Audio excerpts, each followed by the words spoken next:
Draft Guide Live. Connor, before we wrap, just give us a couple of thoughts on, we haven't talked a ton about on this pod about Latham, about Mims, and about Guyton. On War Room, I said there's like 11 to 12 guys the Jets could feasibly end up with. Latham could be a guy they take at 10. Guyton or Mims are guys they could get in a trade down. They might even be able to get Latham in a trade down. Talk about these three like second-tier offensive linemen. We've talked about Fuaga. We've talked about Fatano. We talked about Fashanu. Talk about these three and your feelings on them about a week before the draft.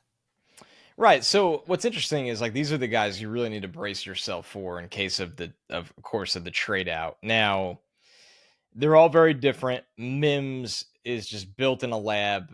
The questions with Mims really are not about his player development, but more so at that body type 6'7", 340. He was a 1-year starter, and during that 1 year, he had ankle tightrope surgery. So can a big body like that just make it through a grueling NFL season? We don't know. He is a very difficult man to get around in pass pro. The run blocking is still developing, but at that size, you could obviously, and the movement skills that he has, like he would be your, and the Jets can take Mims because they have 2 starting tackles where you actually could develop him at your own pace. And then you look at, Guyton, kind of that next tier of developmental tackle where the hands are all over the place, but he's a smooth mover. If you move down to, the end of round 1, like Mims is gone, right? Latham's definitely gone. Guyton could be there in theory, but he's a developmental tackle, 1-year starter at right tackle for Oklahoma. He would need time to marinate and to sit.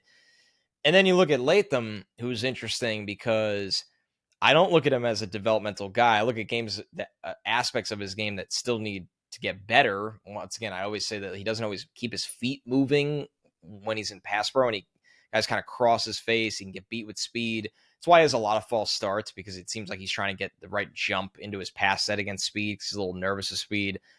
But Latham is a guy that if you just threw him, honestly, in my opinion, at right guard today, with that amount of mass, the way he could drop his hips, take on power, the grip strength is a great, great run blocker. I really think the only guy that's probably a better pure run blocker than him in this draft is probably Fuanga. But I have pass protection issues with Latham, with the penalties. And I think somebody will take... I've said this before, like if the Chargers took Latham at 5, my jaw wouldn't hit the ground. I'd be like, oh, like Harbaugh fell in love with him. They think he could be an all-pro. They're going to work on some of the pass pro things.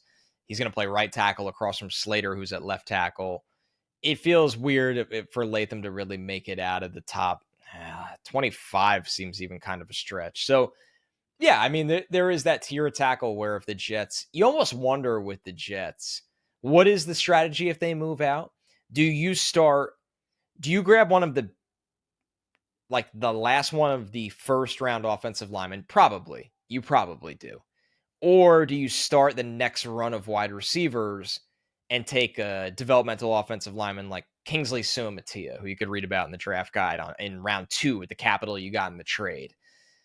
What would the strategy be? Do the Jets just ignore all of that and just take the best player available in round 1? Say they looked at it and went, I'm trying to look at like who could potentially fall that you wouldn't expect them to take in that spot. Like Jerzon Newton, right? Like seriously, the Jets trade out of 10. They move back to the, back half of round 1. And they're like, Johnny Newton is our best player on the board. We need an interior D-line next to Quinnen. We'll take wide receiver with the 2nd round pick. Don't do it. Don't even put it out there. These are like the weird things you run into with trading down. These are the really strange things you run into with trading down. But yeah, ultimately, I would center in on the offensive lineman, even if they did trade down. A scary scenario, man. If I'm sitting on that live pod at Reds, waiting for them at 27 to take an interior defensive just walking lineman, out, there is not enough Casamigos in that bar for me to drink on air to respond to it. So we're wrapping. We'll be back early next week to talk NFL draft again. Connor will be live on a multitude of shows that night, which we will have live at the draft party. We will have our pod. We will have food. We will have raffles. We will have booze. We will have hanging with Jet fans. It's at Reds. It's right by MetLife. Pretty damn good setup.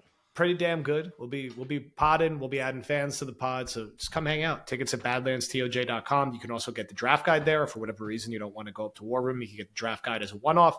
You get quarter zips there. I think we have like 16 left, and we're probably going to bring most of them to the draft party and sell them on site and raffle one or two off. And then we're on to, I think we're selling Yetis next, which is perfect for the summer. They're pretty cool. And that's it. So we're going to be busy on the feed this week. Catch up with War Room, catch up with the Draft Guide. Draft season hitting Thursday. Buck the Trend hitting Friday. TOJ Talks hitting Saturday. Other guys hitting Sunday. What a lineup. We're creeping to 2,900 patrons. Thank you, everybody, for listening. We will talk to you soon.